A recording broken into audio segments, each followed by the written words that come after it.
කොහමද? ඉතින් අදත් vlog එකක් අරන් ආවා. අද vlog එක ස්ටඩි vlog එකක්. මොකද ස්ටඩි vlog එකක් ගේන්න ඕනේ කියලා හිතුනේ. දැන් ඉතින් ළඟම JLPTත් එනවානේ. හරියටම තව මාසයක් වගේ JLPT වලට තියෙන්නේ. JLPT වලට සූදානම් වෙලා ඉන්න නැති ළමයි. එහෙම නැත්නම් සූදානම් වෙලා තාමත් සූදානම් වෙලා නැත්නම් මේ මාස තුනත කොහොමද අපි JLPT වලට සූදානම් වෙන්නේ කියන එක තමයි මම අද ස්ටඩි vlog එකෙන් අරන් එන්න ඕනේ කියලා හිතුනේ. ඉතින් මේ තියෙන්නේ මගේ මෙතඩ් එකක්. මම ලෑස්ති වෙන විදිහ තමයි ඔයාලට මේ කියලා දෙන්නේ. ඉතින් අපි බලමු වැඩි කතා බහක් නොකර vlog එකට ගිහලා කොහොමද මගේ ස්ටඩි රූටින් එක මම කරන්නේ කියලා. JLPT වලට ගොඩක් වැදගත් වෙන්නේ මොජිකෝයි සහ කන්ජි කියන මෙන්න මේ පාර්ට් දෙක. ඉතින් මම ඒ නිසා මේ පාර්ට් දෙකෙන් තමයි මුලින්ම පාඩම් කරන්න පටන් ගත්තේ. ඉතින් මම ඔයාලට විශේෂයෙන්ම කියන්න ඕන මම JLPT N2 තමයි මේ පාර ලියන්නේ. මොකද මම JLPT N2 දෙපාරක් ලියලා තියෙනවා. ඒ දෙපාරෙන් මට ලකුණු 2-3 මදි වෙලා මට ගෝකකු වෙන්න බැරි වුණා JLPT එක. ඉතින් මම මේ පාර සෑහෙන මහන්සියක් කරනවා JLPT N2 එක පාඩම් කරලා කොහොම හරි කොට දාගන්න. කලින් වතාවත් මම ගොඩක් මහන්සි වුණා.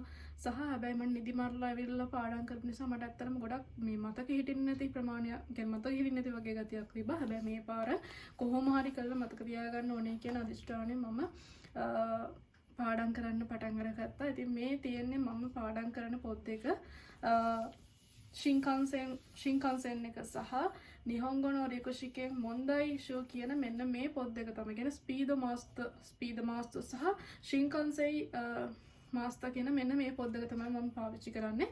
මේක අපේ සෙන්මොන් එකෙන් දීපු kanji පොතක්. ඇත්තට මේක හරි ලේසි ළමයි පාවිච්චි කරන්න. මම කලින් රෙකමන්ඩ් කරා නිහොංගෝ සෝ මතොමි කියන පොත. හැබැයි ඊටත් වඩා හරිම ලේසි මෙන්න මේ පොත. බලන්න ලස්සනට ආස විදියට තියෙනවා. ඉතින් අපි හැමදාම එකම පොත පාවිච්චි කරනකොටත් අපිට නිකන් යද වගේනේ. ඒක නිසා මම ඇත්තට මේකට පොඩක් ආස වුණා. ඒ නිසා kanji වලට කොහොමත් ආසයි මම. ඒත් මේ පොත දැක්ක වෙලා ඉඳන් මට පාර ආසාවක් ඇති වුණා. බලන්න ලස්සනට පැහැදිලිව තියෙනවා. ඉතින් නිහොංගෝ සෝ මතොමි පොතේ ගොඩාක් kanji වැඩිනේ. ඉතින් මේකේ බලන්න තව පොඩ්ඩක් වගේ තමයි අපිට පේන්නේ. රූප සටහනුත් එක්ක ලස්සනට තියෙන නිසා සහ එහා පැත්තේ මොන්දයි තියෙනවා වලට පේනවා. ඒක නිසා මේ kanji පොත තමයි මම දැන් පාඩම් කරන්නේ. ඉතින් ඔන්න මේක තමයි මම kanji විදියට පාවිච්චි කරන්නේ. මේක kanji master. කියන්නේ මේක කලිනුත් මම පාවිච්චි කරලා තියෙන පොතක්. ඉතින් මේක තමයි මම මගේ vocabulary පොත විදියට පාවිච්චි කරන්නේ. ඇත්තටම මේකේ තියෙන වචන තමයි ගොඩාක් JLPT එකට එන්නේ. ඉතින් ඔයාලට පුළුවන් නම් මෙන්න මේ Shinkansen master කියන පොත අරගන්න. හැබැයි මේකේ එක වැඩකට තියෙන්නේ. කියන්නේ එක වැරද්දකට තියෙන්නේ. මේකේ තියෙන්නේ ඔක්කොම ජපන් භාෂාවෙන්. ඉතින් මේක මම language ස්කෝලේදී කරපු පොත. එතකොට මම එක වචන කියන්නේ එක දවසට කරන පාඩමේ කොහොම හරි සිංහල තේරුමත් ලියා ගන්නවා, සෙන්සෙ කියනකොට ජපන් තේරුමත් ලියා ගන්නවා. ඉතින් ඔයාලට පේනවා ඒ ලියපේව තමයි මම තියෙන්නේ මේ. ඉතින් මේ තියෙන්නේ මම language කාලේදී පාඩම් කරපු පොත. ඉතින් ඔයාලට පේනවා මම මේ මාක් එකක් දාලා තියෙනවා උඩ. මම කොච්චර වාරයක් මේ පාඩම අල්ලද කියලා බලන්න. ඉතින් මේ ඉස්සර මම කරපු ටික් එකක්. ඉතින් ඇත්තටම ඒක ඇත්තටම සාර්ථක වුණා. ඉතින් ඇත්තට මට මාරම දුකයි. ලකුණු 2-3 මම වාර දෙකේම මිස් වුණා මගේ එක්සෑම් එක. හැබැයි මේ පාර කොහොම හරි කරගන්නවා කියන අදිෂ්ඨානයෙන් තමයි පාඩම් කරන්න පටන් ගත්තේ. අපි බලමු කොහොමද වෙන්නේ කියලා වැඩේ. මම ඔයාලට ඉස්සෙල්ලාම කියන්න කොහොමද මේ මොජිගොයි පාඩම් කරන්න කියලා.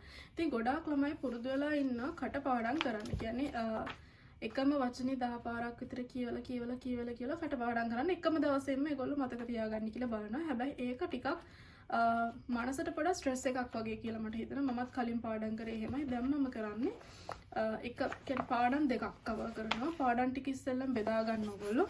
පාඩම් අපිට 30ක් තියෙනවා නම් අපිට දවසකට පාඩම් දෙක ගානේ බැලුවොත් අපිට kanji පාඩම් කරගන්නත් පුළුවන්. vocabulary ටික පාඩම් කරගන්නත් පුළුවන්. ඉතින් ග්‍රැමර් කියන කොටස මම අල්ලන්න ඉන්නේ අන්තිම සති එකමාරේ. මොකද ග්‍රැමර් කියන කොටස පොඩක් ඔලුවට යනවා හොර නිසා මම හිතුවා එක්සෑම් එක ලඟ වෙලාම ග්‍රැමර් පාඩම් කරනවා කියලා. ඉතින් මම vocabulary පාඩම් කරන්නේ දැන් මම පාඩම් කරන විදිහ තමයි මේ. කියන්නේ මම දවසකට පාඩම් දෙකක් කම්ප්ලීට් කරනවා. ඒ කියන්නේ මේ විදිහට ෂෝට් නෝට් එකක් හදා ගන්නවා. පොඩි නෝට් පොතක. ඒ කියන්නේ හැම වචනෙම ලියන්නෙත් නැහැ. මට මතක හිටින්නේ නැති වචන මේකේ ලියලා මම පාඩම් කරන්න කලින් කියන්නේ අලුත් පාඩමට යන්න කලින් ඒ වචන ආයෙ බලනවා. ඉතින් මට ගොඩාක් මතක තියෙනවා ගොඩක් වචන. මොකද මම මේක දෙපාරක්ම අල්ලපු නිසා මේ පොත. ඉතින් ওই විදිහට තමයි මම vocabulary පාඩම් කරන්නේ සරලව කිව්වොත් එහෙම. පේනවනේ. ඉතින් ඔයාලත් බලන්න මේ ක්‍රමේ පොඩි පොතක් කියුට් පොතක් අරගෙන ලස්සනට ඒ වචන පිළිවෙලට ලියා ගන්න. එතකොට ඔයාටම පාඩම් කරන්න ආස හිතෙනවා.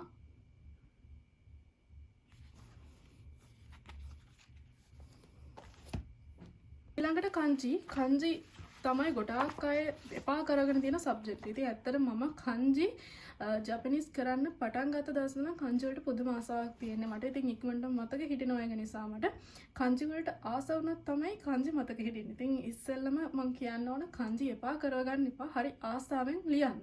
ඉතින් මම කංජි පාඩම් කරන්නේ ඒකත් මම ෂෝට් නෝට් කරනවා. මගේ කලින් වීඩියෝස් වලත් මම කියලා තියෙනවා. මම පොඩි පොතක් කරන් තියෙනවා. ජපානීන ළමයින්ට මේ පොත අරගන්න පුළුවන් ලෝෂන් එකෙන්. ඉතින් ලෝෂන් එකේ තියෙනවා මෙන්න මේ පොඩි නෝට් පොත 150ක් වගේ තමයි වෙන්නේ. මේක මේ චෙක් ලිස්ට් කියන නෝට් ලිස්ට් එකක්. يعني නෝට් පැඩ් චෙක් ලිස්ට් එකක් තමයි මේක. ඉතින් හැබැයි මම මේක පාවිච්චි කරන්නේ කංජි ලියන්න. ඉතින් ඇත්තට මේකේ රූල්ස් තියෙන නිසා හරිම ලේසි. හාෆ් ෂීට් වගේ තනි රූල් වගේ තියෙන ඒවට වඩා අර පොඩ මේකේ ગેප් එක වැඩි නිසා මට හිතුණා මේක කංජි ලියන්න ඕනේ කියලා. ඇත්තට මේක පැහැදිලිව ලියන්න පුළුවන්. ඉතින් ඒක මම කරන්නේ කංජිය ලියලා කංජිය යොමි කතා එක ලියලා ඒකේ තේරුම බලා ගන්නවා. ඉතින් එක පාඩම් දවසට පාඩම් දෙකක් මම කවර් කරනවා. ඉතින් පාඩම් දෙක කවර් කරලා මේ විදිහට තමයි ෂෝට් නෝට් කරන්නේ. පේනවනේ. ඉතින් ඊට පස්සේ අපිට පුළුවන් මේක ටටක් ගාලා බලාගෙන යන්න. මම කිව්වා වගේ කලින් පාඩම කියන්නේ අලුත් දවසේ අලුත් පාඩම් පටන් ගන්න කලින් මේවා ටිකක් බලාගෙන යන්න විනාඩි 45ක් විතර වෙන් කරලා කලින් දවසේ දේවල් බලන්න. ආයෙ රිපීට් කරන්න. එතකොට ඔයාලට දවස් 30ක්, කියන්නේ ඔයාලට තව මාසයක් තියෙනවා. දවස් 30ක්ම ඔයාලට මේවා හැම එකක්ම බලනවා. එතකොට ඔයාගේ මතකේ රැඳෙනවා වැඩි. ඉතින් මේ ක්‍රමය හරිම සාර්ථකයි. මම දෙවෙනි පාර කරනකොට මේ ක්‍රමය කරා. හැබැයි මට මිස්ප්ලේස් උනේ ග්‍රැමර් වලින්. මොකද ග්‍රැමර් මට පොඩ්ඩක් අවුල් ගියා. ග්‍රැමර් වලින් තමයි පේපර් එක අවුල් ගියේ මගේ. ඉතින් අනිත් හැම දෙයකටම ලකුණු තිබුණා. ග්‍රැමර් වලින් ඉතින් මිස්ප්ලේස් වුණා ලකුණු 3-4කින්. කමක් නැහැ හැමයි කියලා මං අතාරින්නේ නැහැ. මේ පාරත් try කරලා බලනවා. ට්‍රික් එකක් තමයි ඔයාලට පුළුවන් මේ වගේ පොඩි නෝට්, ඒ කියන්නේ මේකට මොනවද කියන්නේ? මට මතක නැහැ. ස්ටිකි නෝට්ස්. හරි. ස්ටිකි නෝට්ස් අරගෙන පාවිච්චි කළාත් මේ දේවල් කරන්න පුළුවන්. ඔයා ආසෙතන විදිහට ඔයාගේ ඇට්‍රැක්ෂන් එක වැඩි වෙන විදිහට ඔයාලට පුළුවන් මතක හිටියේ නැති කංචි ලියලා බිත්තියේ ගහ ගන්න.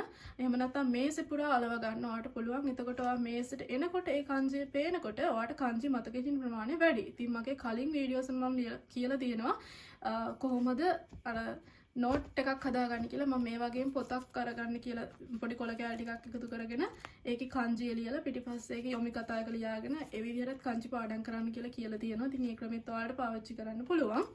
කලින් වීඩියෝස් වල ඉතින් මම කලින් වීඩියෝ එකේ link එක යටින් දාන්නම්. ඒ විදිහට කංචි පාඩම් කරගන්න පුළුවන්. ඉතින් අලුත් විදියක් හොයාගත්තොත් ඒකත් මම ඔයාලව අප්ඩේට් කරන්නම් කොහොමද ඒක කරන්න කියලා. මෙන්න මේ විදිහට තමයි මේ පාඩ, කියන්නේ මේ මාස එකමාර ඇතුළත මම කංජි එක්සෑම් කරේ. JLPT එකට මුණ දෙන්නේ අනේ කංජි එක්සෑම් එක කියලා කියන්නේ මේ පාර මම කංජි එක්සෑම් එකකුත් ලියන එක ලබන සතියේ තියෙන 15. ඒකටත් මේ දවස්වල පාඩම් කරගෙන යනවා. ඔයාලට ඒකම කියන්නම් මම ඒ පොත. කියන්නේ මෙන්න මේ පොත. මේක පටන් ගන්නෙ මේ කංජි එක්සෑම් එක කංජි ගෙන්තේ කියලා ජපානයේ ලියන්න පුළුවන් අපිට. මේක පටන් ගන්න level 10 එකේ ඉඳලා level 10 එකේ ඉඳලා 1 එක දක්වා තියෙනවා. level 10 9 යන්නේ JLPT N5 N4 කියන මට්ටම. ඉතින් ඔයාලට පුළුවන් මේ පොත අරගෙන ඔයාලට කංජි රෙන්ෂු කරන්න. ඇත්තටම මේක හරි ඉන්ටරෙස්ටිං පොතක්. ඔයාලට පේනවා හරි ලස්සනයි. මේ වගේ කියුට් පොත් අරගෙන ඔයාලා ආසාවෙන් කංජි ලියන්න පටන් ගන්න. එතකොට මතක හිටිනවා. සහ කංජි වලට ආස හිතෙනවා. ඉතින් මේ වගේ පොත් අරගෙන Amazon එකේ තියෙනවා මේ පොත් ගන්න. හැම පොතක්ම වගේ Amazon එකේ තියෙනවා. ඉතින් ඔයාලට බලන්න කංජි වලට ආස හිතෙන්න මෙන්න මේ විදිහට මේ වගේ පොත් අරගෙන පාවිච්චි කරලා ඒ දේවල් වලින් ඔයාගේ දැනුම වැඩි කරගන්න. ඉතින් මම හිතනවා අද වීඩියෝ එකකින් ඔයාලා මොන හරිම දෙයක් අරගන්න ඇති කියලා. මම කරන විදිහ තමයි මේ ගේන්නේ. ඇත්තටම මේ විදිය හරි යනවා අනිවාර්යෙන්ම. ඉතින් මම කියන්නේ ඔයාට තාමත් කාලේ තියෙනවා.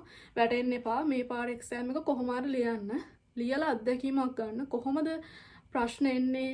ඒ දේවල් ඔයාගේ ඔලුවට එනවා. එතකොට ඔයාගේ මදි කොටස ඔයාට හදාගන්න පුළුවන්. ඉතින් මට තේරුණු කොටස තමයි මට හැම පාරම මදි වුණේ ග්‍රැමර්. හැබැයි මම ගිය පාරත් ග්‍රැමර් වලට වැඩි අවධානයක් දුන්නේ නැහැ. ඉතින් ග්‍රැමර් මම හිතුවා අන්තිම සති එකමාරේ අල්ලනවා කියලා. මොකද ග්‍රැමර් මට මතක ඉන්න මදි. කියන්නේ ඔයගොල්ලන්ගේ කියන්නේ කෙනාගෙන් කෙනාගේ අනුව මතක ඉන්න ප්‍රමාණවල් අඩු වැඩි වෙන්න පුළුවන් එක සබ්ජෙක්ට් එක අනුව. ඉතින් මට ඇත්තටම ග්‍රැමර් ටිකක් අමාරුයි. ඒක නිසා මම ඒක අන්තිම සතිය අල්ලනවා කියලා හිතුවා. ඉතින් මේ විදිහට පාඩම් කරලා බලන්න. ඔයාලටත් අනිවාර්යෙන් JLPT ගොඩ දාගන්න පුළුවන් වෙන්න කියලා මම හදවතින්ම ප්‍රාර්ථනා කරනවා. එහෙනම් ආයෙත් වීඩියෝ එකකින් එනකන් සතුටින් පරිස්සමින් ඉන්න ඕනේ. බුදු සරණයි. බයි බයි.